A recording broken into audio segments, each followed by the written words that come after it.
Bismillahirrahmanirrahim. Assalamualaikum warahmatullahi wabarakatuh.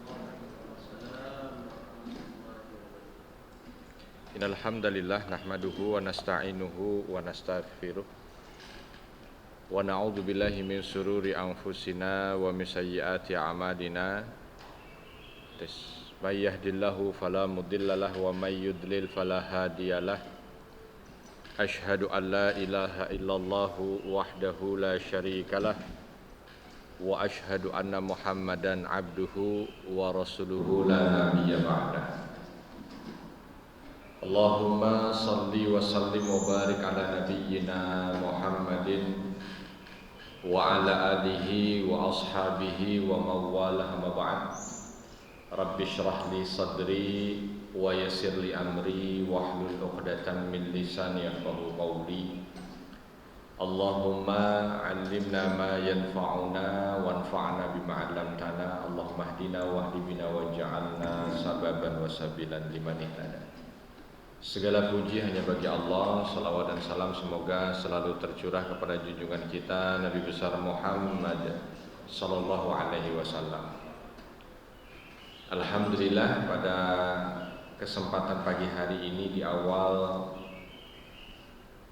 Rabiul Akhir, mudah-mudahan bulan ini menjadi bulan penuh berkah untuk kita bersama, bulan yang memberikan kebaikan dunia dan akhirat untuk kita bersama. Alhamdulillah, kita insyaallah pada kesempatan subuh kali ini sampai dengan syuruq akan mencoba mengambil ibrah dan hikmah dari kisah seorang manusia yang Allah muliakan. Kalau kita lihat kisah dalam Al-Quran, ada mereka-mereka yang dimuliakan oleh Allah dari golongan para nabi, ada yang dimuliakan oleh Allah dari golongan orang-orang soleh, tapi juga ada yang Allah hinakan dari kalangan-kalangan hambanya yang durhaka. Itulah dia Al-Quran menceritakan tentang tokoh-tokoh, dan ketika Allah menceritakan tentang mereka-mereka, itu seolah menjadi gambaran buat kita. Kita ada di belakangnya siapa? Kalau kita di belakangnya Fir'aun, na'udzubillah min dzalik, bukan kita ya. Kalau ada orang di belakangnya Fir'aun, jalan yang ikut pola Fir'aun, maka tempat sampainya Fir'aun. Kalau dia ngikut Qarun, ngikut Haman, ya maka tempat sampainya Qarun dan Haman. Tapi kalau ngikut para nabi, maka insya Allah tempat sampainya para nabi. Itu fungsinya Al-Quran. Makanya Al-Quran itu sepertiganya qasas, cerita. Dan yang Masya Allah luar biasanya lagi, dari cerita-cerita yang ada di Al-Quran itu lengkap juga. Ketika profesi seseorang sebagai pedagang, maka ada cerita tentang kisah seorang pedagang, kisah seorang pengusaha, kisah seorang yang memiliki kerja sebagai mungkin nelayan, tukang kebun, dan sebagainya, atau mungkin sebagai tabib, atau mungkin sebagai politikus, pemimpin, panglima perang, ada semuanya. Atau mungkin profesi kehidupan sebagai ayah, sebagai ibu. Allah Subhanahu wa ta'ala berikan panduan melalui cerita. Nah, insya Allah pada pagi hari ini kita akan bercerita tentang sosok manusia yang Allah muliakan melalui cerita tentangnya. Beliau adalah Dzulqarnain. Tidak banyak Allah Subhanahu wa ta'ala ceritakan tentang kisahnya dalam Al-Quran, karena memang di antara satu dengan yang lain berbeda, banyak dan tidaknya. Bahkan di antara para nabi juga berbeda. Ada nabi yang Allah ceritakan lengkap sekali, bahkan sebelum lahirnya diceritakan, saat lahirnya diceritakan, bagaimana tumbuh besarnya diceritakan, bahkan ketika bertemu jodohnya saja diceritakan oleh Allah. detil sekali. Tapi ada nabi yang sangat singkat Allah cerita, hanya di 1 atau 2 ayat, dan hanya menyebut sifatnya secara global. Bukan berarti nabi yang disebutkan secara singkat ayatnya itu lebih rendah derajatnya dibanding dengan yang diceritakan panjang oleh Allah. Tidak. Ya, itu adalah hikmah. Ada hikmah yang ingin Allah sampaikan kepada kita. Tinggal kita bagaimana memetiknya. Baik, kita akan jumpa kisah Dzulqarnain. Ya, kemarin Ustadz Ali minta ke saya untuk bisa ada slide gitu.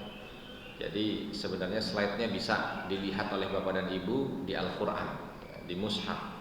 Kalau ada yang bawa mushaf boleh dibuka. Kalau ada yang bawa Al-Quran boleh dibuka sambil mengaji dan mengkaji, ya, sehingga nanti dapat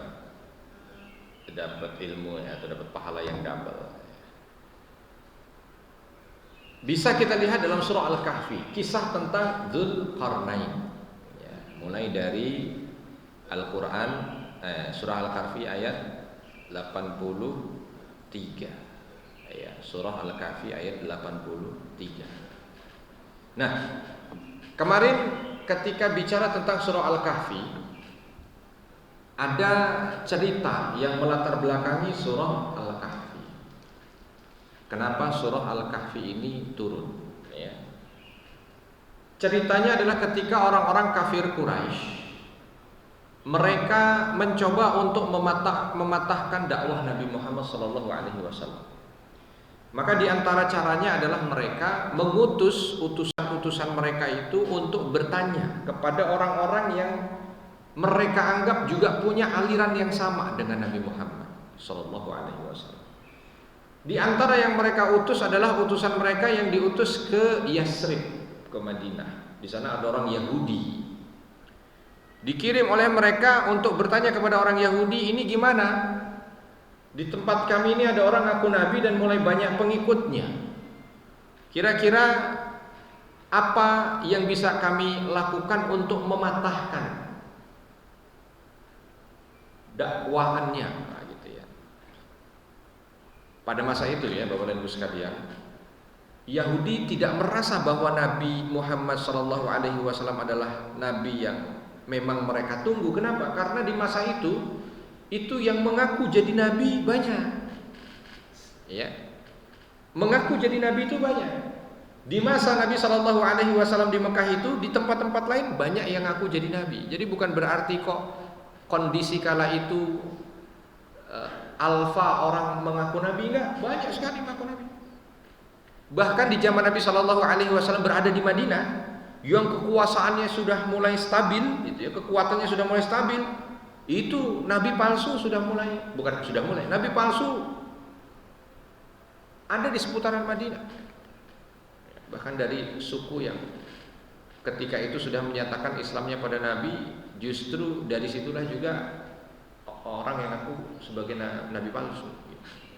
Kalau dengar nama Musailamah Al-Kadzdzab, itu di saat Nabi SAW sedang berada di Madinah, kekuatan juga sudah mulai stabil. Tiba-tiba Musailamah ini kirim surat kepada Nabi. Min Musailamah Rasulillah ila Muhammad Rasulillah. Dari Musailamah Rasulullah kepada Muhammad Rasulullah. Mulai saat ini Allah sudah mewahyukan kepadaku untuk membagi bumi menjadi 2. Engkau sebelah barat dan aku sebelah timur. Ini di zaman Nabi, ada nabi palsu itu di zaman Nabi sudah mulai punya posisi di Madinah. Akhirnya dijawab oleh Rasulullah SAW dari Rasulullah ila Musailamah Al-Kadzdzab, ya, dari Rasulullah kepada Musailamah sang pendusta. Itu di zaman Nabi. Jadi kalau itu banyak orang ngaku nabi itu banyak. Maka Yahudi juga begitu. Oh, ada orang lagi ngaku nabi, tanyakan aja perihal ini. Nah, akhirnya diberikan amunisi 3 pertanyaan. Kalau bisa jawab 3 pertanyaan ini, nah dia nabi. Tapi kalau bukan, palsu. Dan Yahudi yakin sekali kalau itu palsu. Akhirnya diberikan model 3 pertanyaan, suruh tanya tentang kisah pemuda yang masuk ke dalam gua, lalu ceritakan tentang seorang manusia yang kekuasaannya meliputi timur dan barat, dan yang ketiga adalah bertanya tentang ruh. Dan itu semua dijawab oleh Allah Subhanahu wa taala dalam surah Al-Kahfi. Nah, yang mau kita bahas adalah pertanyaan kaitan dengan seseorang yang memiliki kekuatan atau memiliki kekuasaan timur dan barat. Allah Subhanahu wa taala mulai cerita tentang Dzulqarnain ya, ini pada surah Al-Kahfi ayat 83. A'udzu billahi minasyaitonir rajim. Bismillahirrahmanirrahim. Wa yas'alunaka 'an Dzulqarnain. Dan mereka akan bertanya padamu Muhammad tentang Dzulqarnain. Nah, jadi diawali dengan kalimat itu. Mereka akan bertanya kepadamu Muhammad tentang Dzulqarnain. Ya, kita berarti juga akan mendapatkan cerita tentang Dzulqarnain. Sebelum kita cerita tentang Dzulqarnain lebih banyak seperti apa yang tertera pada ayat-ayat berikutnya. Dzulqarnain. Siapa Dzulqarnain? Apakah dia nabi? Apakah dia orang saleh? Ataukah dia orang biasa yang diceritakan oleh Allah Subhanahu wa taala? Antara dua, nabi atau bukan? Sebahagian ulama mengatakan bahwa Dzulqarnain ini nabi. Kenapa dalilnya? Dalilnya mana? Karena nanti di ayat berikutnya bahwa Dzulqarnain mendapatkan wahyu. Ya. Kalimat wa auha, dan kami wahyukan. Tetapi sebahagian besar di antara ulama mengatakan Dzulqarnain bukan nabi. Kenapa? Karena ada beberapa tokoh di dalam Al-Quran yang Allah Subhanahu wa taala sampaikan dengan kalimat dan kami wahyukan, tapi bukan nabi. Contoh, wa auhayna ila ummi Musa, dan kami wahyukan kepada ibunda Musa. Allah berikan wahyu kepada ibu Musa alaihi salam, dan sepakat bahwa nabi tidak ada yang wanita. Berarti ibu Musa bukan seorang nabi. Tetapi kalimat yang Allah sampaikan dengan kalimat kami wahyukan. Artinya tidak semua yang kami wahyukan itu adalah, atau kami berikan wahyu itu adalah nabi. Sebab makna wahyu di sini lebih dekat kepada ilham. Kami ilhamkan. Maka kita jumpa jumhur, mayoritas ulama mengatakan Dzulqarnain bukan nabi, tapi dia orang yang saleh, sama seperti Luqman Al-Hakim ya, yang diceritakan oleh Allah Subhanahu wa taala dalam surah Luqman. Ini Dzulqarnain. Yang kedua, apa arti Dzulqarnain? Apakah dia nama sebenarnya ataukah dia julukan atau sebutan? Kalau dilihat Dzulqarnain seolah memang ini sematan atau julukan. Nama aslinya wallahu a'lam, siapa beliau. Arti dari Dzulqarnain, dzu itu yang memiliki, qarnain dua tanduk. Berbeda juga ulama tafsir ketika menafsirkan makna memiliki dua tanduk ini. Ada yang mengatakan bahwa memang secara physically Dzulqarnain ini lahir dan memiliki seolah kepalanya dua tanduk. Tapi ini pendapat yang minoritas, karena agak sulit membayangkan manusia lahir punya tanduk. Ya. Lalu ada yang mengatakan disebut Dzulqarnain karena dia punya mahkota, yang mahkotanya itu di sini ada dua tanduknya, jadi unik di antara yang lain. Beda dengan mahkota-mahkota yang ada, maka orang nyebutnya Dzulqarnain yang memiliki dua tanduk. Ada juga yang mengatakan bahwa Dzulqarnain ini akhir hayatnya dibunuh. Dan ketika dibunuh, karena dia itu memiliki kemampuan bela diri yang canggih, jadi agak sulit untuk dibunuh. Nah, ketika dia akhir dibunuh itu, dibunuh dengan ditancapkan belati di kepalanya. Satu belati dia belum meninggal dunia, ketika ditempel, ditusuk satu belati lagi di atasnya, dia meninggal dunia. Maka disebut seolah ada dua tanduk, dua belati di sini, Dzulqarnain.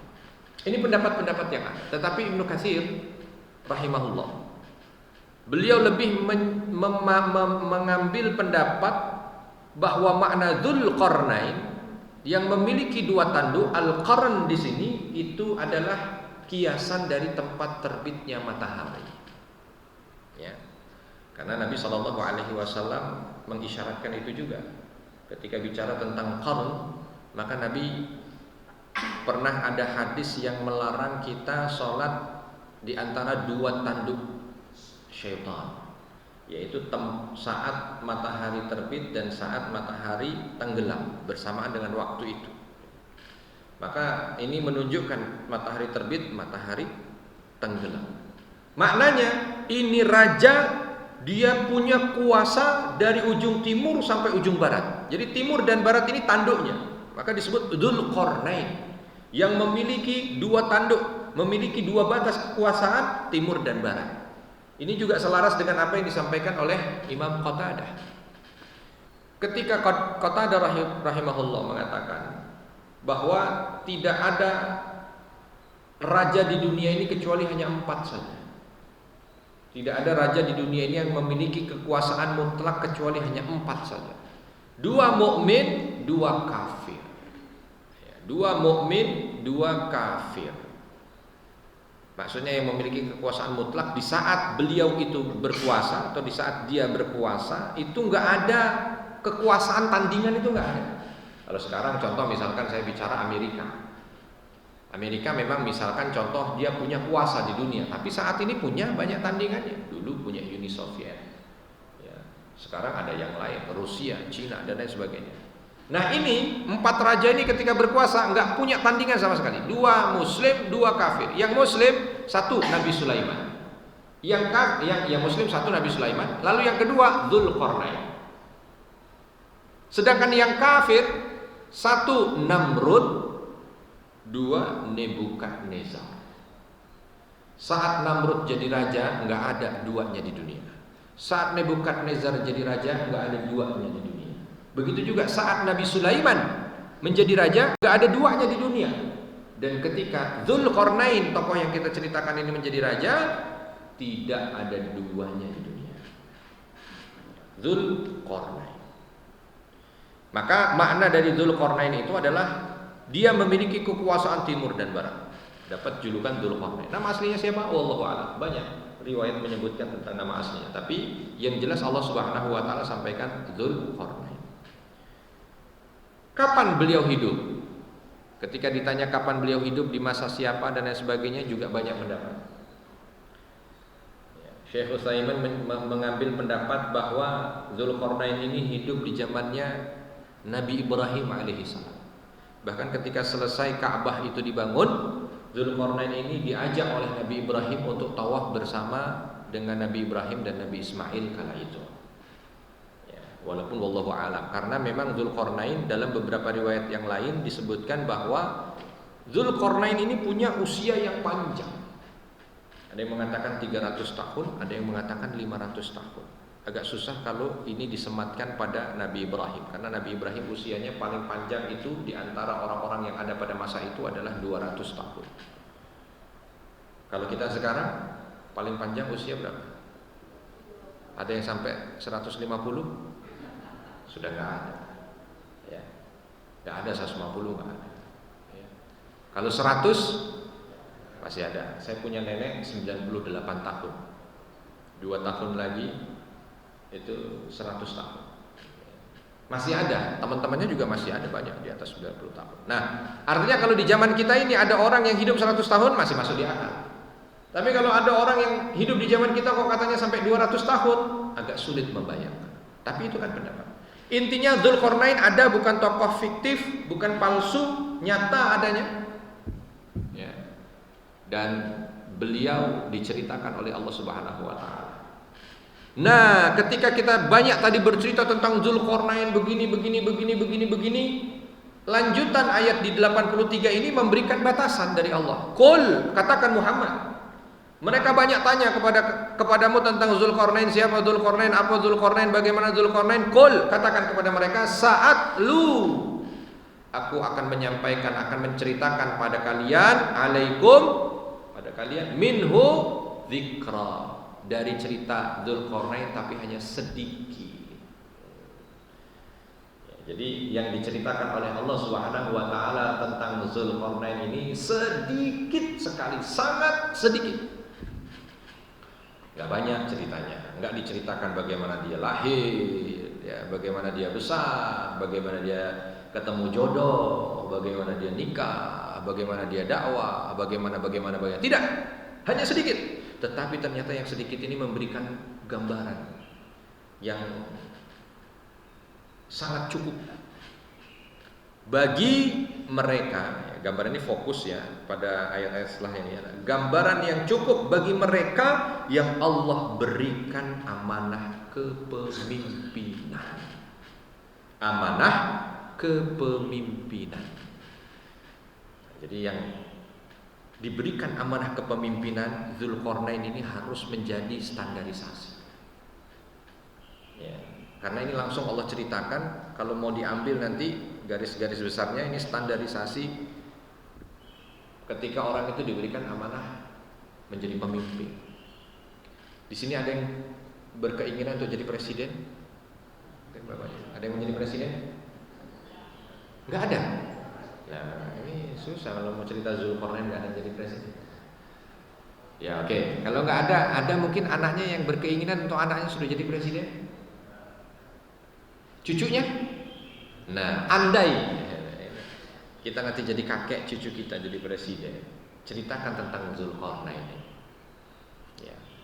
Karena banyak manusia yang diberikan amanah pemimpin, dia lupa dengan cerita Dzulqarnain. Bukan lupa Ustaz, enggak tahu. Oh ya udah enggak tahu. Ya. Karena kalau enggak tahu, sebagai seorang muslim kan kita disunnahkan setiap Jumat itu baca surah Al-Kahfi. Kalau baca surah Al-Kahfi kok nggak tahu ya? Karena dalam surah Al-Kahfi itu banyak Allah ceritakan tentang amanah, amanah usia atau masa muda. Maka ada cerita tentang Ashabul Kahfinya sendiri. Ada amanah harta, Allah ceritakan tentang Ashabul Jannatain. Ada amanah kekuasaan, Allah ceritakan tentang Dzulqarnain. Ada amanah ilmu, Allah ceritakan tentang Nabi Musa dan Nabi Khidir. Ini amanah semua ya, yang Allah berikan. Dan Allah ceritakan dalam surah Al-Kahfi. Langsung diberikan juga tokoh-tokohnya ya. Jadi Allah Subhanahu wa ta'ala sampaikan dulu bahwa tentang Dzulqarnain ini Allah tidak sampaikan kecuali sedikit. Tetapi yang sedikit ini juga maknanya dzikra, itu mampu menjadi pelajaran. Bukan sedikit itu terus enggak jadi pelajaran, enggak. Karena memang Al-Quran itu bukan buku sejarah, ensiklopedia yang ketika disebut nama tokoh itu harus lengkap dari awal sampai akhir. Enggak. Al-Quran ini mukjizat yang Allah turunkan kepada Nabi Muhammad SAW sebagai hudan linnas, petunjuk bagi manusia. Jadi cerita yang diceritakan juga ada petunjuk. Yang pertama, ya, saya secara global saja ini. Poin yang pertama yang Allah sampaikan tentang Dzulqarnain, Allah sampaikan inna makanna lahu fil ardi wa atainahu min kulli syai'in sababa. Sesungguhnya kami berikan kekuasaan padanya di dunia ini. Ini memberikan cermin bahwa memang Dzulqarnain ini adalah orang yang punya kekuasaan. Orang yang punya kepemimpinan, punya kerajaan. Maka Allah sampaikan makanna lahu fil ardh. Allah berikan kekuasaan bagi dirinya itu di bumi ini. Jadi ceritanya bukan cerita tentang seorang hamba sahaya, bukan cerita tentang seorang pengusaha, bukan, enggak. Ini cerita tentang seorang pemimpin yang pernah ada di muka bumi. Pemimpin ya. Karena Allah nyebutnya fil ardi bukan fis sama. Jadi kalau Allah sebutkan sesungguhnya kami berikan kekuasaan padanya di langit, nah itu lain ya. Tapi ini makanna lahu fil ardi, berikan pimpinan. Ini dalam baru pertama saja sudah Allah sampaikan kalimat ketika orang diberikan amanah kekuasaan, amanah pemimpin, Allah nyampaikan dengan kalimat makanna lahu, kami berikan kekuatan padanya. Jadi siapapun orang yang diberikan amanah pemimpin, pada prinsipnya, pada hakikatnya bukan karena dia mampu, bukan karena dia bisa, bukan karena dia terpilih, bukan, tapi karena Allah berikan itu. Jadi kalau ada di sini Pak RT ya, saya ini bisa jadi RT karena memang saya jago. Bukan karena ini karena saya terkenal, bukan. Karena Allah. Ya, karena Allah. Makanna lahu. Ya, karena Allah berikan amanah itu pada dirinya. Wa atainahu, tambah lagi. Pokoknya selalu begitu ya kalau dalam Al-Qur'an itu Masya Allah. Kalimat-kalimat ketika kebanyakan orang saat ini di dunia, saat dia mendapatkan seolah itu adalah kemampuan dari dirinya, kalau dibandingkan ke Al-Quran, itu semua seolah dinafikan, itu manusianya dinafikan. Tadi malam saya ada kajian kisah tentang Qarun. Di dalam Al-Quran ketika Allah Subhanahu wa Ta'ala menceritakan tentang Qarun dalam surah Al-Qasas, itu ceritanya selalu begitu, bahwa kami berikan kepadanya, kami rezekikan padanya, ya, kami limpahkan dunia padanya misalkan. Tapi semuanya kalimatnya kami. Walaupun Qarun menafikan, tapi Allah sampaikannya itu selalu kami berikan. Termasuk di sini, makanna lahu wa atainahu, dan kami berikan kepadanya min kulli syai'in sababa. Ya, dan kami berikan kepada Dzulqarnain dari segala sesuatu itu sebab. Ya, sebab itu ikhtiar, kemudahan. Jadi gampangnya begini memaknai ayat ini. Allah sampaikan bahwa Dzulqarnain ini punya kekuasaan besar di dunia dan kami berikan kepadanya kemudahan dalam memimpin.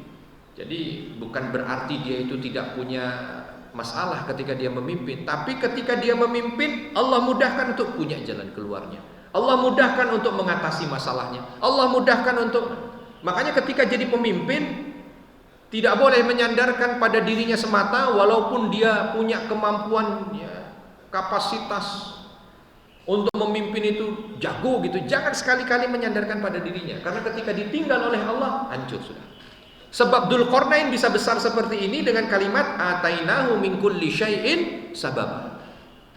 Dari segala masalah yang dia hadapi, dari segala kesulitan yang dia hadapi, Allah selalu berikan jalan keluar. Maka itu yang diminta oleh pemimpin. Yang harus diminta oleh pemimpin itu adalah pertolongan dari Allah.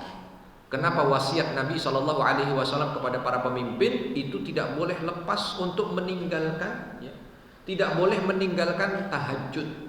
Kenapa? Di saat itulah dia mampu mengadukan segalanya kepada Allah. Nabi tidak pernah meninggalkan tahajud, dan Nabi mengatakan ini adalah darbu atau darbus salihin. Ya, ini bahagian daripada kebiasaan orang-orang soleh, jalannya orang-orang soleh, hobinya orang-orang soleh. Dan di antara orang-orang soleh yang dimaksud adalah para pemimpin yang soleh. Kenapa? Karena ketika bercerita tentang Dzulqarnain, Allah tidak ceritakan dia pintar sehingga ketika ada masalah dia mampu untuk mengatasi. Enggak. Kalimatnya atainahu, kami berikan kemudahan pada dia. Jadi gambaran yang kedua dari kekuasaan Dzulqarnain, Allah betul-betul dekat pada hamba ini. Allah berikan senantiasa kebaikan pada hamba ini sehingga negerinya, kerajaannya itu bisa menjadi kerajaan yang gemah ripah loh jinawi, bahasa kita begitu. Susah cari kemiskinan, keadilan betul-betul ditegakkan. Gak ada musuh yang merongrong dan menzolimi, semuanya makmur. Itu kondisi ketika Dzulqarnain menjadi pemimpin bagi dunia pada masa itu. Fa'atba'a sababa. Berarti ini yang berapa nih? Berikutnya gitu ya. Cerita tentang Dzulqarnain. Makna fa'atba'a sababa itu adalah cerminan dari seorang yang bekerja keras. Jadi Dzulqarnain ini termasuk orang yang dia itu tidak pernah berhenti untuk memberikan yang terbaik bagi rakyatnya. Maka bahasa dalam ayat yang lain itu faida faraghta fansab. Kalau sudah selesai satu pekerjaan, kerjakan pekerjaan yang lain. Ini Dzulqarnain. Bagaimana hari-harinya itu selalu diisi dengan karya, selalu diisi dengan khidmat, pelayanan kepada rakyatnya. Maka nggak berhenti.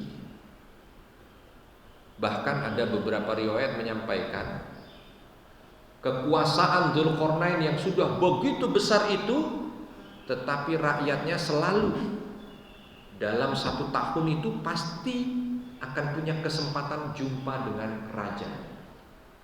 Dalam 1 tahun itu pasti dia akan jumpa dengan Dzulqarnain. Kenapa? Karena Dzulqarnain selalu mutar. Ya. Dengan luasnya kerajaan yang dia miliki, 1 tahun itu pasti rakyatnya jumpa dengan Dzulqarnain. Ya. Ini masya Allahnya Dzulqarnain. Jadi betul-betul sama kalau kita cerita contoh misalkan Nabi Daud alaihissalam.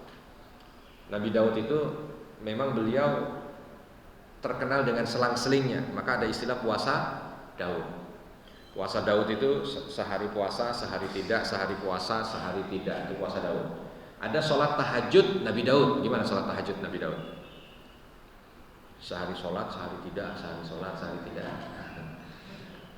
Enggak, kalau sholat tahajudnya Nabi Daud itu Nabi Daud alaihissalam itu ketika beliau itu menjalani malam, ya, beliau itu kalau lagi malam itu sholat, kalau capek tidur, ketika terbangun lagi wudu sholat, sampai capek ngantuk tidur, terbangun lagi wudu sholat. Persislah seperti bapak itu kan, kadang-kadang terbangun di malam hari, terus ke kamar mandi kan, nah, ya. Terus wudu kan, terus sholat kan. Kita ini masya Allah ya, sudah kadang-kadang Allah sayang banget sama kita. Malam hari kita dikasih kerasa pengen buang air kecil, itu kan sayangnya Allah gitu. Bangunin kita, ya bangun kita, nggak tahan mau buang air kecil, ke kamar mandi kita, padahal kamar mandi kita itu udah lengkap, keran udah ada di sana, kalaupun mau buka untuk wudhu udah sangat mudah. Tapi kadang-kadang nggak tahu kasih sayang Allah ini tidak diterima dengan baik, sehingga hanya buang air kecil, habis itu tidur lagi. Padahal ini Allah lagi bangunin, kan nggak mungkin Allah bangunin kita dengan ngirim malaikat Israel, kan nggak mungkin. Kalau Allah bangunin kita malam-malam dikirim malaikat Israel, malah kita yang kaget gitu ya. Assalamualaikum. Israel. Sholat, ya kan? Ya dengan begitu kadang-kadang, atau dengan terbangun aja. Ya, tiba-tiba terbangun. Ya. Kadang-kadang ada orang yang ngeluh, gitu. Saya ini kenapa malam kemarin tuh aduh tidur, bangun, tidur, terbangun, tidur. Itu justru sebenarnya sinyal itu Allah lagi sayang banget. Allah lagi pengen kita munajat kepadanya. Allah lagi ingin karena kita itu menghadap kepadanya. Panggilan, undangan itu. Kalau kita maknai kan alhamdulillah, luar biasa. Nah Nabi Daud begitu. Beliau sholat, capek, ngantuk, tertidur. Gak apa-apa, sholat lagi. Itu beliau. Dan beliau juga membagi hari ketika menjadi penguasa, menjadi raja. Itu sehari full, itu semua untuk rakyatnya. Nanti berganti hari berikutnya, semua untuk Robnya. Berganti berikutnya semua untuk rakyatnya, berganti berikutnya semua untuk Robnya. Nah, Dzulqarnain ini benar-benar menjadikan semua hari ketika beliau itu menjadi pemimpin itu fa'at ba'a sababa, nggak pernah berhenti dari khidmah, pelayanan pada rakyat. Ya. Nggak pernah berhenti pelayanan pada rakyat, memakmurkan rakyat, mikir gimana rakyatnya makmur. Bukan mikir gimana dirinya makmur. Nah, ini. Ya. Tuh. Mikir gimana rakyatnya makmur, bukan mikir gimana dirinya makmur. Kadang-kadang ada pemimpin yang kalah sama seorang kiai di pesantren. Kalau kiai di pesantren itu dia berpikir bagaimana santrinya itu bisa dia kasih makan, dan alhamdulillah masih bisa hidup. Ada di antara pemimpin yang dia berpikir gimana rakyatnya itu bisa ngasih sesuatu kepada dia, gitu kan? Ini bedanya. Jadi kadang-kadang banyak para pemimpin itu yang tidak fa'at ba'a sabab, tidak berkhidmat maksimal untuk rakyatnya. Dzulqarnain tidak begitu. Bagaimana beliau ini orang yang maksimal dalam khidmah. Ayat berikutnya poin dan hikmah yang lain. Hatta idza balagha maghrib asy-syamsi. Jadi di antara khidmahnya beliau itu beliau muter terus untuk kunjungi rakyatnya. Sampai satu saat ketika muter sampai di maghrib asy-syamsi. Sampai di mana? Sampai di ujung barat tempat matahari terbenam. Sampai di ujung barat tempat matahari terbenam. Ketika di sana wajadaha taghrubu fi ainin hamiati wa wajada indaha qauma. Sampai di sana seperti biasalah, jumpa dengan kaumnya, jumpa dengan rakyatnya, gitu bahasa kita ya. Qulna, Allah sampaikan, ya Dzul Qarnain, wahai Dzul Qarnain, imma an tu'adziba wa imma an tattakhidha fihim husna. Qala amma man zalama fasawfa nu'adzibuhu thumma yuraddu ila rabbih fayu'adzibuhu 'adzaban nuqra. Wa amma man amana wa amila salihan falahu jazaa'anil husna wa sanaqulu lahu min amrina yusra. Ini intinya ketika sampai di sana Allah perintahkan kepada Dzul Qarnain, ini bukan wahyu ya, walaupun Allah sampaikannya ya Dzul Qarnain, Dzul Qarnain, wahai Dzul Qarnain gitu ya. Tapi tidak Allah sampaikan wahyu ini, ilham saja. Bahwa Dzul Qarnain ketika sampai di sana yang dia kerjakan jumpa dengan rakyatnya apa? Singkat cerita dari ayat ini adalah bagaimana Dzulqarnain mengarahkan rakyatnya untuk taat dan takwa kepada Allah Subhanahu wa taala. Jadi, misi dari seorang pemimpin itu dalam hidup dan dalam kepemimpinannya itu harus dakwah. Harus dakwah. Nah, Dzulqarnain pertama kali yang Allah sampaikan ketika sudah disampaikan bahwa dia ini punya punya kemampuan berkhidmah kepada umatnya dengan baik. Selanjutnya, khidmah yang utama dari Dzulqarnain ini adalah mengingatkan rakyatnya akan azab Allah. Nih. Jadi agak repot ketika dia menjadi pemimpin yang dimurkai Allah tidak menjadi hal yang disampaikan pada rakyatnya. Kan repot. Sudah tahu kalau syirik itu dosa paling besar yang tidak akan Allah ampuni kalau orang ini mati belum bertaubat. Tapi dia enggak usik-usik itu syirik, malah membiarkan aja rakyatnya syirik. Ada orang datang ke dukun, enggak dia hukum ya, padahal datang ke dukun itu ini pintu gerbang kesyirikan. Tapi dia enggak ada masalah, biarin aja. Dukun boleh praktek, ini bahaya. Ketika seseorang jadi pemimpin tidak menyelamatkan iman rakyatnya, ketika menjadi pemimpin tidak menyelamatkan akhirat rakyatnya, langsung sebutan untuk pemimpin itu gagal. Karena yang utama dia ketika menjadi pemimpin itu harusnya menyelamatkan iman rakyatnya, menyelamatkan akhirat rakyatnya. Itu dulu. Ketika menjadi pemimpin tidak bisa melarang khamr, ya berarti gagal. Walau secara teori dia mampu untuk bisa membuat ekonomi maju, dia mampu untuk bisa membuat bangunan maju, dia mampu untuk bisa membuat pendidikan maju dia. Tapi kalau ternyata yang maju-maju secara dunia itu ternyata membuat rakyatnya terjerumus di akhiratnya, gagal. Makanya ketika cerita tentang pemimpin yang berjaya dan pernah berjaya menguasai bumi, Allah sampaikan dulu poinnya itu adalah bagaimana dia menjadikan dakwah sebagai asasnya. Bukan hanya menyelamatkan ekonomi rakyatnya, bukan hanya menyelamatkan dunia rakyatnya, tapi menyelamatkan akhirat rakyatnya, menyelamatkan iman rakyatnya. Itu yang luar biasa. Seperti wasiatnya Umar bin Khattab radhiyallahu anhu ketika melepas para gubernurnya, mungkin terinspirasi dengan ayat ini. Selalu ketika sudah gubernur dipilih mau dilepas, Umar bin Khattab sampaikan, aku tidak mengutusmu jadi gubernur hanya untuk membuat mereka maju secara dunia. Aku mengutusmu untuk menjadi gubernur agar menyelamatkan akhirat mereka. Luar biasa ya. Jadi ketika menjadi pemimpin, yang menjadi poin bagi Umar bin Khattab itu adalah selamatkan iman mereka. Makanya semua gubernur fokusnya ketika ada di tempat mereka masing-masing di masa Umar bin Khattab itu, bagaimana melihat rakyat mereka itu secara iman terjaga, secara akhirat terjaga. Itu yang utama. Perkara yang lain, karena memang Umar bin Khattab menginginkan para pimpinan-pimpinan yang dia miliki itu sesuai dengan apa yang Allah inginkan dari tujuan penciptaan manusia. Sama sebenarnya wasiat ketika bicara tentang contoh misalnya wasiat Nabi Ibrahim, wasiat Nabi Yakub kepada anak-anaknya, bukan misi hidupnya ketika dia punya keturunan itu anaknya sukses, bisa punya kekayaan, bisa punya dunia semata, enggak.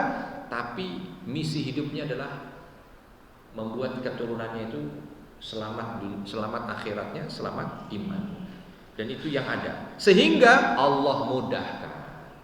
Allah mudahkan karena kalimatnya itu atainahu min kulli syai'in sabab. Allah yang mudahkan. Selama hamba ini sesuai dengan apa yang diinginkan untuk menjadi khalifah fil ardh, untuk menjadi pemimpin di atas muka bumi sesuai dengan keinginan yang menciptakan muka bumi, maka yang menciptakan muka bumi ini akan memudahkan. Itu kuncinya. Itu kuncinya. Maka jangan heran kalau dilihat Bapak dan Ibu sekalian, grafiknya Islam itu luar biasa. Nabi di Madinah hanya 10 tahun. 10 tahun. Ketika Nabi di Madinah 10 tahun itu belum terdengar kemana-mana. Ada negeri nama Madinah itu belum terdengar. Bahkan ketika Nabi tulis surat ke Kisra yang ada di Persia, dibuka suratnya oleh Kisra, siapa ini Muhammad ini? Berani-beraninya menulis namanya melebihi namaku. Siapa Muhammad ini? Dia pemimpin dari Madinah. Mana Madinah itu? Madinah di Arab sana. Arab. Pikiran Kisra kala itu, padahal itu sudah tahun ke-8 dan Hijriah. Pikiran Kisra kala ini hanya kepala suku pedalaman Badui yang nggak tahu malu, disobek oleh Kisra, dibuang suratnya itu. Itu tahun ke-8, berarti 2 tahun menjelang Nabi wafat. Berapa tahun setelah itu Persia itu dihapus petanya dari muka bumi, digulingkan dan ditiadakan lagi kekuasaannya. Hanya jarak kurang lebih 5 tahun dari disobeknya itu. Umar bin Khattab melalui panglimanya Sa'ad bin Abi Waqqas mampu membuka Persia sehingga Persia mampu untuk dijadikan negeri muslim. 5 tahun dari disobek. Saat disobek memang betul-betul nggak ada yang tahu kalau Madinah itu ada, nggak kedengeran. Tapi 5 tahun mampu melejit. Tadi yang disampaikan oleh Umar bin Khattab, melejitnya futuhat banyak di zaman Umar bin Khattab. Melejitnya bukan karena mereka punya kemampuan senjata, bukan karena mereka punya kemampuan ekonomi, kekuatan harta untuk menyuplai segala macam ekspedisi penaklukan mereka, enggak. Tapi mereka punya niat untuk menyampaikan hidayah ini pada semua manusia yang ada, sehingga Allah mudahkan. Karena tujuan diciptakannya manusia itu untuk menyembah Allah. Di saat ada orang yang punya niat tulus, ikhlas mewujudkan apa yang ditujukan oleh Allah, Allah yang akan mudahkan. Maka sangat mengherankan dan belum pernah ada cerita yang punya kemampuan seperti itu. Ya taruhlah kalau Yunani dengan tahapan yang begitu panjang sampai bisa menguasai peradaban, begitu juga Romawi, panjang sekali, sehingga bisa menjadi seperti itu, relatif panjang dan lama. Islam 5 tahun menguasai dunia, 5 tahun dari kampung kecil. Allah yang berikan kekuatan. Kenapa? Niatnya tulus. Ya, maka utusan Sa'ad ibn Amir juga, ya, ketika diminta jumpa dengan Rustum, panglimanya Persia itu, ketika ditanya, kamu ini sebenarnya maunya apa sih? Datang jauh-jauh dari kampungmu ke sana itu, karena ribuan tahun nggak pernah ada orang Arab pedalaman itu, kok tiba-tiba nyentuh-nyentuh kekuasaan dunia itu nggak ada, tiba-tiba datang. Maka ditanya aja sama Jenderal Rustum kepada Ribah ibn Amir, kamu ngapain datang-datang ke sini, jauh-jauh dari tempat kamu? Nenek moyang kamu nggak pernah begini, kok kamu tiba-tiba datang? Angin apa yang membawa kalian? Ribah ibn Amir hanya mengatakan, kami datang ke sini linukhrijan nas min ibadatil ibad ila ibadatil rabbil ibad. Hanya itu aja. Kami datang ke sini ini bukan untuk apa-apa, bukan untuk dunia. Jadi kalau kamu sebarkan emas di hadapan saya emang nggak tergiur. Kamu bikin tendamu megah, berlapis intan berlian, enggak tergiur saya, enggak kepingin. Karena kami kesini tujuannya adalah membebaskan manusia dari penghambaan kepada hamba menjadi hanya menghamba kepada Rabbnya hamba. Itu saja. Menginginkan kalian itu semua menyembah Allah yang esa. Itu semangatnya hanya itu, bukan semangatnya mau ngambil kekayaanmu. Tapi ternyata Allah mudahkan. Dan itu semangatnya Dzulqarnain sampai ke ujung barat. Sampai ke sana bukan mau ngambil kekuasaan, mau ngambil pajak, mau ngambil upeti, enggak. Ingin mendakwahkan tentang makna tauhid kepada rakyat. Itu. Ya. Jadi poinnya di situ dakwah. Summa atba'a sababa, waktunya ya. Lalu kerja lagi, khidmah lagi. Hatta idza balagha matli asyams. Tadi di barat tempat matahari terbenam, sekarang jalan menuju ke timur. Tiap jalannya pasti akan ada pelayanan khidmah yang dikerjakan oleh Dzulqarnain. Allah nggak cerita detail karena memang Allah sampaikan tadi akan diceritakan sedikit saja. Sampai jalan menuju ke timur, tempat matahari terbit, paling timur bumi pada masa itu. Ya. Paling timur bumi itu di mana? Mana Pak paling timur bumi? Bumi paling timur di mana? Wallahu alam nggak tahu ya. Di sini diceritakan ciri bumi paling timur itu wajadaha tatlu'u ala qaumin lam naj'al lahum min duniha sitra. Ketika datang ke tempat itu, Dzulqarnain jumpa orang-orang yang dalam tanda kutip enggak pakai pakaian. Hanya bagian-bagian tertentu yang tertutup. Bahasa kita sekarang primitif. Suku mana? Kalau bagian timur itu kira-kira di mana? Hah? Jadi boleh dong kita agak sedikit bergembira ya, ternyata Dzulqarnain sudah sampai Indonesia. Cuman pada masa itu namanya belum Indonesia. Tapi sudah gitu. Karena cirinya begitu kan. Walaupun nggak ada ulama menyampaikan makna tempat ini adalah Indonesia, nggak ada ya, karena ulama kan semuanya dulu sebelum Indonesia lahir mereka menulis kitabnya sebelum Indonesia ada. Ya, sebelum Indonesia ada mereka menuliskan tafsirnya Ibnu Katsir ya, dan lain sebagainya itu ya sebelum Tobari ya, sebelum Indonesia ada semuanya. Jadi nggak disebutkan. Cuman kalau dilihat kok jalannya ke arah timur, karena Indonesia ini kalau ke timur lagi itu udah lautan semuanya. Sama seperti Maroko kalau ke barat lagi udah lautan. Ya, ketemu-temu Amerika. Ya. Jadi kalau disebut sampai ke tempat paling timur, tempat terbitnya matahari kan timur gitu ya. Lalu di sana jumpa dengan kaum yang dia itu tidak pakai pakaian. Ada yang mengatakan min duniha sitra, itu tidak ada batas antara dia dengan matahari. Jadi rumahnya itu masih rumah-rumah yang mungkin di goa ya, rumahnya itu dia nggak bikin bangunan rumah khusus. Bolehlah kita agak sedikit mungkin Indonesia. Jadi sampai di sana. Nah, yang dilakukan di sana apa? Kadzalika wa qad akhadna bima ladaihi khubra. Jadi yang disampaikan ketika jumpa dengan yang begini baru Dzulqarnain bina peradaban. Ya, beberapa ulama tafsir menyampaikan karena disebutnya ini adalah keterbelakangan peradaban, maka di situ ada makna bahwa Dzulqarnain bangun peradaban di sana. Kamu begini, kamu majukan ini, kamu harus begini supaya hidup kamu itu lebih layak. Cara hidup diajarkan, norma diajarkan, bagaimana berkehidupan dengan lebih layak diajarkan. Disitulah dia baru intinya dunia baru diajarkan. Di barat mengajarkan tentang bagaimana akhirat, di timur mengajarkan bagaimana tentang norma, akhlak, penghidupan, dunia bahasa. Jadi semua lengkap. Timur dan barat. Ya. Kerjanya Dzulqarnain lengkap antara menyelamatkan rakyatnya, menyelamatkan akhiratnya dan menyelamatkan dunianya. Begitu. Ya, itu yang dikerjakan oleh Dzulqarnain. Karena Dzulqarnain ini raja yang terkenal punya teknologi paling canggih, Pak. Mungkin kalaupun Dzulqarnain ini ada pada masa ini, itu dia sudah kerajaannya punya teknologi paling canggih. Paling canggih. Ya. Kenapa? Lihat ayat setelahnya. Ini menunjukkan betapa majunya teknologi pada zamannya Dzulqarnain. Summa atba'a sababa. Hatta idza balagha baina saddaini wajada min dunihima qauman la yakaduna yafqahuna qaula. Tadi udah ke barat, udah jalan ke timur. Sekarang ke mana? Kalau ke arah mata angin yang lain, antara ke utara atau selatan. Wallahu a'lam. Mau ke utara mau ke selatan Allah tidak sebut, tapi intinya menuju ke arah mata angin yang lain untuk jumpa dengan rakyatnya. Dan ketika sampai baina saddain, ya, di antara dua tempat, dua gunung, dua batas, wajada min dunihima, beliau jumpa di antara keduanya itu qauman, kaum la yakaduna yafqahuna qaula, yang sangat sulit untuk dipahami bahasanya. Di antara maknanya, memang kaum ini pada gagap. Kalau ngomong totok, nah, ada yang begitu. Cuman agak sulit lah.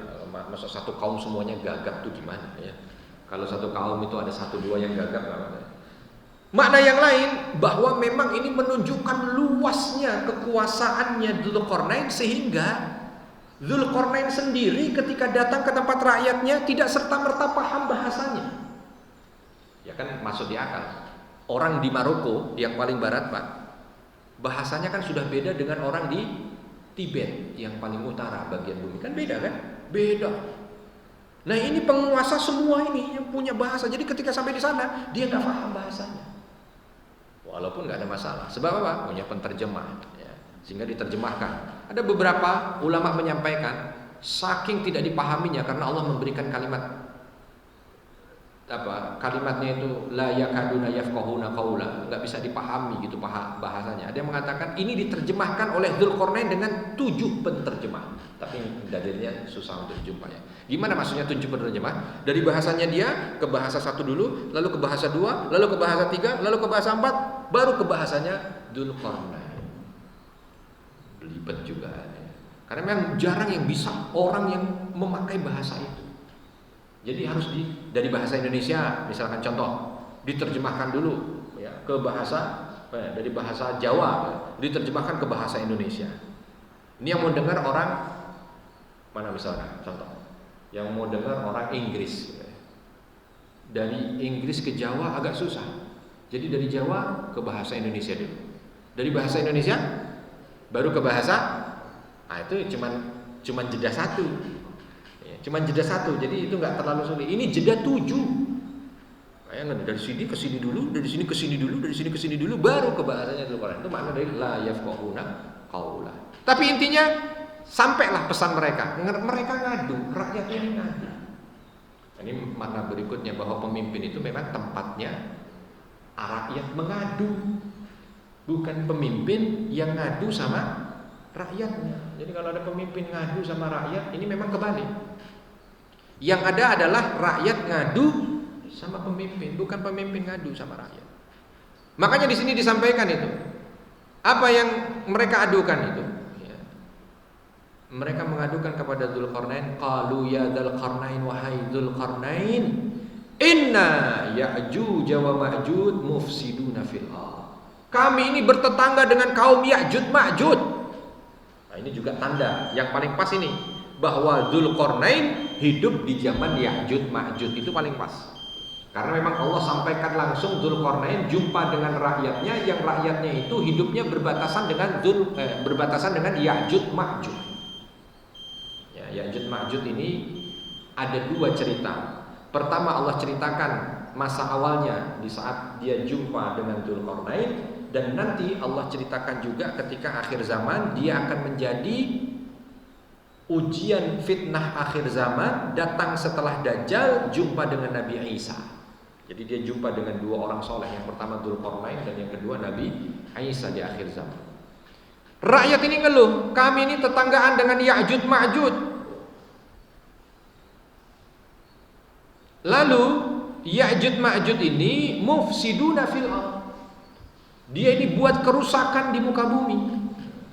Jadi Ya'juj Ma'juj ini Pak, kalau dengar cerita Ya'juj Ma'juj ini bukan makhluk lain. Ya'juj Ma'juj ini bukan syaitan. Ya'juj Ma'juj ini bukan makhluk gaib. Ya'juj Ma'juj ini bukan alien, bukan. Ya'juj Ma'juj itu manusia, sama kayak kita. Dia sama dari keturunan Yafid, anaknya Nuh alaihi salam. Ini bertetanggaan dengan kaumnya Dzulqarnain ini. Makanya kaumnya Dzulqarnain ini kan loh, dia orang-orang yang selalu bikin kerusakan, bikin onar, bikin huru hara, bikin ini, bikin ini. Dan kalau udah bikin huru hara, mengerikan, wahai Dzulqarnain, bantu kami untuk kami ini terbebas dari keburukan mereka. Dzulqarnain dengarkan itu dengan seksama. Oh, iya. Lalu apa? Disampaikan. Ya, ketika rakyatnya minta, fahal naj'alu laka kharjan ala an taj'ala bainana wa bainahum sadda, wahai Dzulqarnain, maukah kamu buatkan bagi kami ini pembatas antara kami dengan Ya'juj Ma'juj sehingga enggak ada yang sampai ke kami itu, keburukan Ya'juj dan Ma'juj itu. Maka Dzulqarnain sampaikan, Dzulqarnain sampaikan, ma makanni fihi rabbi khairun fa'inuni biquwwatin aj'al bainakum wa bainahum radwa. Dzulqarnain bilang, dengan izin Allah ini akan menjadi mudah. Gitu juga nih seorang pemimpin. Ketika ingin melakukan satu aktivitas, ketika ingin melaksanakan satu program yang besar, bukan langsung saya, enggak. Allah dulu sebut, Allah. Ya. Begitu Dzulqarnain, ini buat Allah mudah. Allah akan bantu, tapi kalian juga harus bantu aku. Jadi Dzulqarnain itu tidak ingin ketika membantu rakyatnya dengan cara yang mudah, itu enggak. Paling anti kebijakan Dzulqarnain itu dengan yang mudah-mudah bagi rakyatnya, paling anti, karena itu nanti akan menjadi racun. Maka Dzulqarnain enggak mau begitu. Fa'inuni biquwwah, bantu aku dengan segenap usaha dan tenaga kalian, karena ini untuk kemaslahatan kalian. Saya akan laksanakan satu proyek, tapi kalian harus bantu. Kalau enggak, maka disetujui. Ya. Apa yang disampaikan oleh Dzulqarnain? Atuni zubarul hadid, datangkan padaku besi. Bikin besi itu sudah menyala. Jadi di zaman itu ada bukit, ada gunung, bukan bukit, gunung. Nanti Dzulqarnain akan tutup di antara gunung ini dengan besi. Maka saya bilang tadi teknologi canggih yang dimiliki oleh Dzulqarnain. Dinasti di Cina saja untuk membuat tembok Cina itu sampai beberapa dinasti, itu cuma tembok yang tingginya ini gunung di antara pegunungan. Apalagi kalau di bahagian utara Bapak dan Ibu datang ke sana, itu namanya pegunungan, tuh udah kayak betul-betul apa ya, tiang langit gitu ya, saking tingginya. Mungkin jarang kita jumpa pegunungan. Contoh kalau di Indonesia kita lihat gunung cuma satu, Pak. Gunung Gede satu, Gunung Pangrango satu, gunung di Kuningan gunung apa? Cermai satu. Tapi satu-satu kan. Ini kalau kita datang ke belahan bumi utara, ini namanya gunung yang tinggi-tinggi itu semuanya berderet-deret, seolah betul-betul langit itu ada tiangnya. Saking tingginya gunung itu. Makanya kan gunungnya puncaknya sampai es tingginya. Ya. Nah, itu oleh Dzulqarnain, dari antara gunung itu dicor besi. Bayangkan, satu, nggak kebayang itu besinya berapa banyak.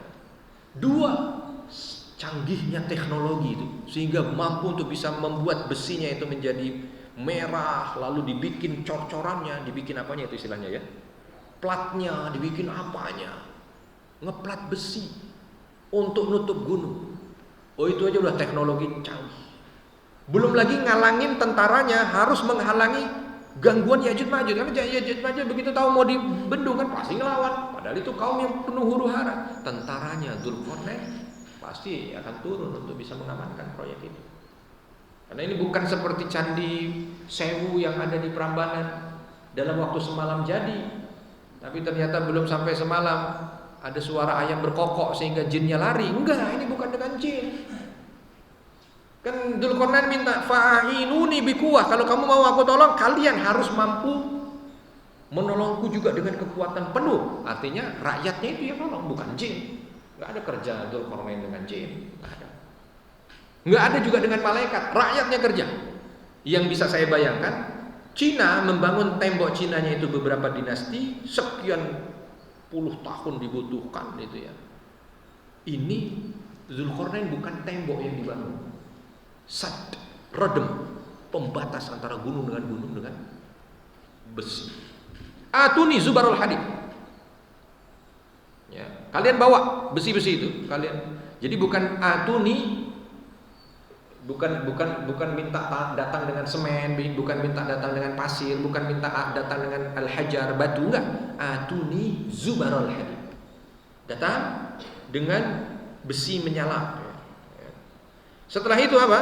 Hatta idza sawa bainas sadafain qalan fuhu. Kalau udah memenuhi semuanya, diunfuh lagi, dipanaskan lagi sehingga makin kuat itu besi.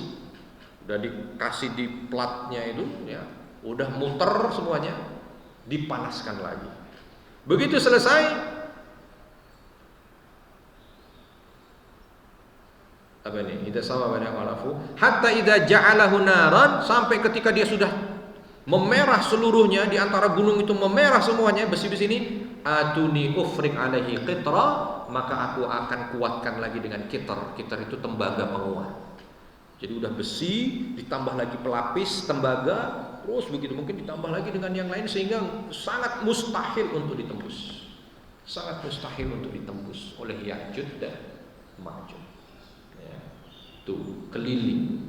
Maka Zulkarnain pada masanya ini masa yang teknologi itu begitu canggih luar biasa ya. Famasta'u, maka mereka tidak akan pernah bisa haruhu, untuk nembusnya. Saking kuatnya ini tembok, wa mastata'u, dan tidak akan bisa walaupun usaha apapun mereka lakukan. Lahu naqba, hanya sekedar untuk bolongin, enggak bisa. Sampai nanti akhir zaman. Ketika waktunya tiba, baru mereka berhasil menghancurkan tembok yang dibikin Zulkarnain itu, dan mereka akan memenuhi seluruh bumi, dan akhirnya nanti akan menjadi salah satu fitnah dan cobaan akhir zaman. Sampai di situ cerita tentang Zulkarnain. Ya. Ditutup dengan kalimat qala hadza rahmatun mir rabbi. Itu adalah rahmat dari Allah. Termasuk diantaranya adalah cerita Zulkarnain ini. Ini rahmat dari Allah. Sayangnya Allah sama kita, cintanya Allah sama kita, agar kita mampu menjadikan Dzulqarnain ini sebagai panduan dalam hidup ya. Tokoh yang kita ambil hikmahnya untuk kita ikuti, sehingga memang keberadaan kita di dunia ini mampu untuk bisa mendatangkan kebaikan. Bahkan bukan hanya kebaikan dunia, tapi insya Allah kebaikan dunia dan akhirat. Baik, itu yang bisa saya sampaikan. Mungkin ada yang mau bertanya sebelum ditutup? Silakan. Ya, silakan. Waalaikumsalam warahmatullahi wabarakatuh.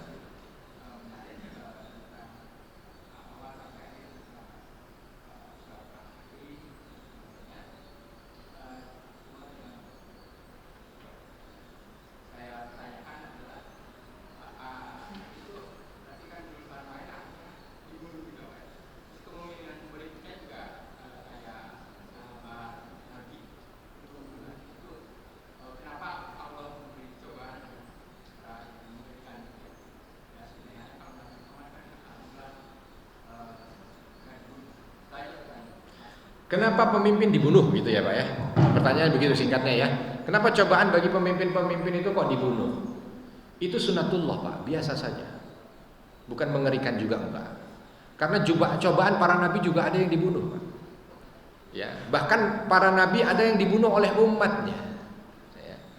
Jadi kalau bicara tentang dibunuh itu ya mengerikan juga enggak, karena dulu para nabi juga ada yang dibunuh oleh umatnya.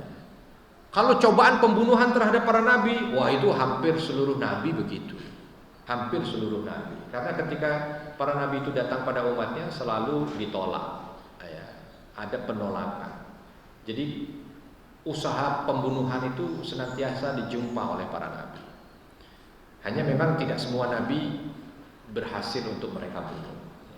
Tapi di antara para nabi dibunuh. Bahkan ada beberapa yang pembunuhannya itu mengerikan juga. Nabi Zakaria, Nabi Yahya itu mengerikan, dibunuhnya oleh gubernur-gubernurnya Romawi kala itu. Ya. Para sahabat juga begitu, ada yang dibunuh. Bahkan khalifah ketiga sudah dibunuh, Utsman bin Affan radhiyallahu anhu, Ali bin Abi Thalib radhiyallahu anhu. Ya. Kenapa begitu? Itu hikmah yang Allah berikan, wallahu a'lam. Tetapi yang jelas ya biasa, dibunuh itu biasa. Karena ternyata dibunuh itu adalah salah satu pintu seseorang untuk bisa mendapatkan gelar syuhada, syahid. Syahid. Syahid itu gelar tertinggi kematian seseorang. Jadi kalau orang meninggal dalam kondisi syahid, itu Masya Allah. Maka seolah Allah ingin berikan pintu yang mudah juga buat mereka-mereka supaya syahid. Ya. Jadi kalau ada orang meninggal dengan syahid itu tidak meninggal dengan mengerikan, kan? Meninggal dengan kebahagiaan. Karena meninggal dengan syahid. Maka banyak sahabat-sahabat Nabi yang terbunuh di medan perang. Ya, terbunuh di medan perang, tapi syahid. Syahid. Contoh Umar bin Khattab, beliau wafat ditikam. Ya, wafatnya ditikam oleh Al-Majusi, penyembah api. Maka ketika Umar bin Khattab kala itu dalam sakitnya, yang ketika sakit tikaman Umar bin Khattab itu, Bapak Ibu, ya, ditikam di belakang dan tikam di depan tuh. Kalau tangan dimasukkan seseorang itu tembus itu dari depan ke belakang atau dari belakang ke depan. Saking tikaman itu memang dengan senjata khasnya orang Persia. Karena kuatnya aja Umar bin Khattab nggak langsung meninggal. Yang pertama kali ditanyakan oleh Umar bin Khattab, siapa yang membunuh? Siapa yang menikam? Dapat kan karena langsung yang menikam Umar bin Khattab itu langsung didapatkan di situ, dan karena dia sempat untuk membunuh beberapa orang dari sahabat, melukai beberapa orang dari sahabat, tapi akhirnya dia bunuh diri sendiri. Ketika disebutkan bahwa orang Majusi yang menikam, maka senyum itu Umar bin Khattab. Bahagia. Alhamdulillah, kata Umar bin Khattab. Alhamdulillah, karena ternyata aku ditikam bukan dengan orang Muslim. Aku ditikam dengan orang yang Majusi, musuh Allah. Anugerah dari Allah untuk memberikan syahid padaku. Nah, begitu. Jadi cara pandangnya adalah bagaimana justru mereka-mereka itu berbahagia ketika akhir hayatnya itu harus menjadi syahid. Begitu Bapak ya. Wallahu a'lam. Terima kasih ya. Assalamualaikum warahmatullahi wabarakatuh. Waalaikumsalam warahmatullahi wabarakatuh. Ustaz yang berbahagia. Pertanyaan saya adalah, apakah dianjurkan dalam sebuah komunitas atau seorang aja yang itu berdua atau hanya satu orang saja? Kemudian kalau memang sebuah kerajaan itu letaknya di mana? Baik. Kemudian selanjutnya, waktu itu kekuasaan yang dimiliki oleh Zulkarnain, apakah di sebuah negara, kami juga belum tahu di mana negara Zulkarnain itu, pusatnya di mana, pusat pemerintahnya di mana. Nah ini tolong dijelaskan kepada kami, apakah ia tidak itu sebuah komunitas orang-orang jahat atau dia sebuah kerajaan ya, dan di mana dan juga letak pusat pemerintahan Zulkarnain itu di mana? Terima kasih. Assalamualaikum warahmatullahi wabarakatuh. Waalaikumsalam. Yang pertama, Ya'jud Ma'jud itu kaum ataukah hanya satu atau dua orang? Ya'jud Ma'jud ini kaum ya, jadi bukan satu atau dua orang. Dan Ya'jud Ma'jud ini real, bukan sebutan bagi satu sistem yang zalim apa, enggak, real, ada. Dalilnya jelas dari apa yang disampaikan oleh Allah Subhanahu wa taala, bahwa rakyatnya Zulkarnain kala itu dia merasa terganggu dengan keberadaan Ya'jud Ma'jud, kaum. Dan Ya'jud Ma'jud ini memang bukan disebut hanya di Al-Qur'an, dalam Taurat disebut, dalam Injil disebut. Walau namanya yang beda. Kalau kita Ya'jud Ma'jud, kalau mereka Gog Magog. Ya. Dan semua ceritanya sama, ternyata nanti di akhir zaman dia akan keluar lagi. Ya, hanya beda penyebutan namanya saja. Jadi agama Samawi seolah sepakat bahwa ini adalah kaum, bukan sistem, bukan orang, bukan nama satu raja. Oh, kaum, jumlahnya banyak. Apalagi nanti diceritakan ketika kita cerita, kalau ada momen nanti kita akan cerita tentang Ya'jud Ma'jud lah, bagaimana di akhir zaman nanti. Itu memenuhi bumi, bahkan di Palestina itu ada danau namanya Tobariyah namanya. Orang sekarang nyebutnya Tiberias gitu, kalau bahasa nabinya Tobariyah bahasa Arabnya. Itu danaunya sampai sekarang masih luas, besar, airnya masih banyak. Itu nanti kalau dilewati Ya'jud Ma'jud ketika dia berangkat dari tempatnya sana menuju ke Baitul Maqdis, menuju ke Masjidil Aqsa, itu lewat danau itu baru sepertiga awal yang lewat, danau itu habis diminum. Ya kebayang banyaknya berarti ya. Sampai orang yang baru di tengah, belum di belakang banget nih, baru di tengah. Kayaknya di sini pernah ada danau nih, bekas-bekasnya ada. Karena mereka juga kehausan. Udah habis diminum sama yang di depan. Ini untuk menunjukkan betapa banyaknya. Dan betapa dahsyatnya Nabi Isa itu Allah beri kekuatan untuk membunuh Dajjal. Memang Dajjal cuma satu ya. Tapi begitu hadapan dengan Ya'juj Ma'juj nggak punya kekuatan, nggak bisa melawan Ya'juj Ma'juj. Saking ganasnya, nggak mereka jumpa orang selain dari kaumnya atau selain dari bangsanya kecuali mereka bunuh. Sampai lautan darah manusia di muka bumi ini. Begitu mereka selesai mendekati Palestina, mereka bilang, ini hadis Nabi yang panjang ya, dalam riwayat Tirmidzi kan. Semua orang yang ada di dunia ini sudah kita bunuh. Sekarang ayo kita bunuh yang di langit. Arahkan panah-panah kalian ke langit. Maka panah mereka semua diarahkan ke langit, lalu dipanah langit. Canggih mereka punya panah itu sehingga bisa tinggi. Begitu jatuh ke bumi, ujung panahnya berlumuran darah. Maka pimpinan mereka mengatakan, kita telah berhasil membunuh mereka-mereka yang di langit. Padahal itu ujian juga yang Allah berikan, atau tipuan yang Allah berikan pada Ya'juj dan Ma'juj. Terus nanti panjang, nanti insya Allah dalam satu kesempatan kita cerita tentang Ya'juj Ma'juj. Karena di Al-Quran disebut tentang Ya'juj dan Ma'juj. Itu Ya'juj Ma'juj, intinya kaum, bangsa, manusia bukan jin, manusia sama seperti kita. Rasul sebutkan cirinya lengkap, punya muka yang seperti tameng, kulit merah, badan tidak tinggi tidak pendek, punya kekuatan fisik yang melebihi dari yang lain, ya, dan lain sebagainya. Itu Ya'juj Ma'juj. Jadi dia manusia, bangsa. Kalau diambil keturunan itu dari keturunannya Yafid bin Nuh, ya kan kita itu keturunan hanya dari 3 kan, Sam bin Nuh, Ham bin Nuh atau Yafid bin Nuh. Makanya setelah di masa Nabi Nuh itu semua kena ya, manusia seolah jadi mengerucut lagi pada Nabi Nuh dan orang yang ada di kapal, dan Allah takdirkan orang-orang beriman yang ada di kapal itu tidak berlanjut keturunannya kecuali hanya dari anaknya Nabi Nuh alaihi salam saja. Nah, kita semua begitu kan. Terus bermigrasi. Nah, itu salah satunya ya Ya'juj dan Ma'juj. Nanti di akhir zaman dia akan menjadi fitnah bagi orang-orang. Ceritanya bagaimana kok sampai bisa membolongi dan keluar? Nah, itu akan lebih dalam ketika kita cerita tentang Ya'juj dan Ma'juj. Nah, ke Dzulqarnainnya, ini fokus cerita kita. Di mana letak kerajaan Dzulqarnain? Wallahu a'lam. Allah tidak ceritakan. Ada yang mengatakan bahwa Dzulqarnain ini adalah Alexander the Great atau Alexander dari Makedonia, tapi agak sulit mengambil bahwa ini adalah Alexander the Great, walaupun memang dia punya julukan the Great. Tapi the Great-nya Alexander enggak, karena masih banyak kekuasaan lain yang kala itu ya menjadi saingannya, dan dia juga bukan beriman, ya, jadi agak sulit. Tapi apakah ada sisa dan bekasnya? Enggak juga. Dan memang tidak harus ada sisa dan bekas walaupun dia pernah menjadi penguasa besar. Contoh Nabi Sulaiman.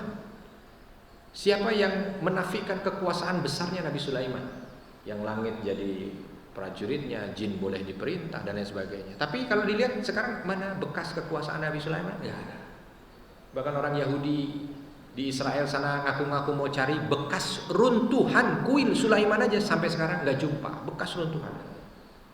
Cuman sangat mudah ditelisik kalau Nabi Sulaiman itu di Palestina karena beliau anaknya Nabi Daud. Nabi Daud tinggal di Palestina. Nah, sekarang Dzulqarnain bagaimana? Dzulqarnain wallahu alam ada di mana? Walau ada sebahagian ulama tafsir yang mengatakan daerah pusat kekuasaannya di Palestina. Maka ketika cerita tentang Nabi Ibrahim, itu tidak diceritakan siapa penguasa yang hidup di zaman Nabi Ibrahim. Setelah Firaun yang ada di Mesir runtuh, ya.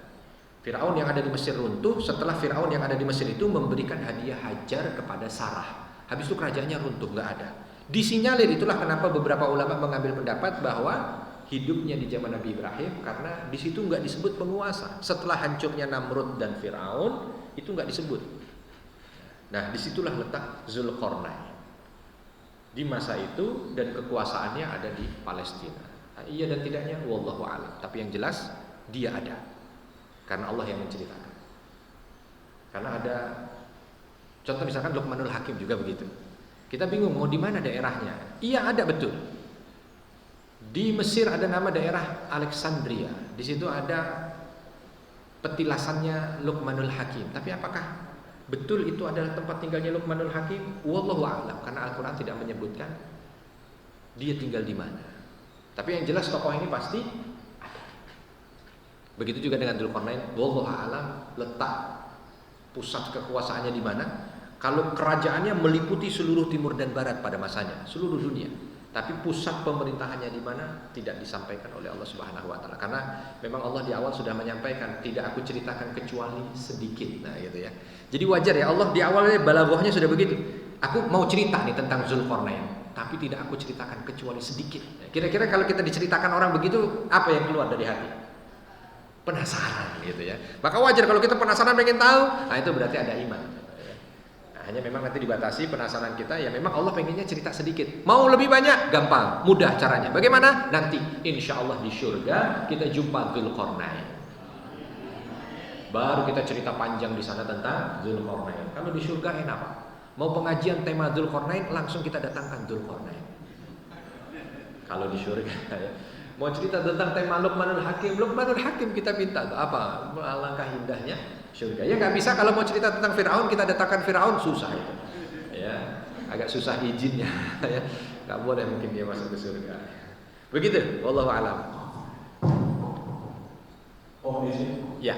Ada satu usulan aja. Iya, ya. Karena kelihatannya Pak Ustaz memahami tentang surah Al-Baqarah. Iya. Kami ini yang hadir di sini ini masih sangat awam tentang surah Al-Baqarah Nabi Muhammad SAW. Masya Allah. Hanya pada pertemuan yang akan datang, mohon maaf, ya. hanya usulan saja. Bagaimana secara sistematis kita belajar tentang surah Al-Baqarah sejak beliau lahir sampai meninggal. Sampai beliau wafat. Itu yang kami usulkan secara pribadi. Mudah-mudahan cocok dengan perjuangan semua. Sebab kami masih sangat awam tentang perjalanan Rasulullah, perjuangan Rasulullah, akhlak Rasulullah, bagaimana dengan keluarga, dengan para sahabatnya, bagaimana akhlak Rasulullah ketika memimpi dan sampai menjelang wafatnya. Maka itu sudah saja. Baik. Mudah-mudahan ini bisa diterima semua. Ya. Assalamualaikum warahmatullahi wabarakatuh. Waalaikumsalam. Insya Allah. Jika memang usulan ini nanti disampaikan ke saya dengan sangat senang hati. Kita akan membahas tentang baginda Nabi Shallallahu Alaihi Wasallam dari sebelum lahir kalau perlu, menjelang beliau lahir terus sampai beliau meninggal dunia. Karena jangan sampai sebagai seorang Muslim kita punya Nabi tapi kita nggak paham hidupnya. Begitu ditanya Nabi waktu usia 15 tahun ngapain? Bingung, nggak tahu, nggak boleh itu. Maksudnya usia 17 tahun ngapain? Usia 21 tahun lagi apa? Harus paham betul. Ya minimal nggak hari per hari tapi tahun per tahun. Ya. Kemarin saya cerita tentang Nabi, lalu saya sampaikan Nabi itu ketika hijrah ke Madinah 10 tahun di Madinah. Selama beliau 10 tahun tidak kurang hampir 60 kali beliau berperang. 60 kali beliau berperang. Ngosok 60 kali Ustaz? Cuma 3 kali. Badar, Uhud, Khandaq. Ya karena yang kita tahunya cuma 3 gitu kan. Ada yang lebih. Nah ini alhamdulillah kalau memang diusulkan dan ternyata nanti mungkin disetujui oleh jamaah, insyaallah. Saya dengan senang hati nanti kita akan setiap perjumpaan dan pertemuan akan membahas tentang kisah Nabi Muhammad SAW. Baik, saya kira cukup supaya kita tidak kehilangan syuruk ya. Kalau ada kesalahan saya mohon maaf dan kepada Allah mohon ampun. Apapun yang keluar dari lisan saya tidak sesuai dengan Al-Quran dan Sunnah, buang jauh-jauh, ambil yang sesuai dengan Al-Quran dan Sunnah. Subhanakallahumma bihamdika asyhadu an la ilaha illa anta astaghfiruka wa atubu ilaik. Assalamualaikum warahmatullahi wabarakatuh.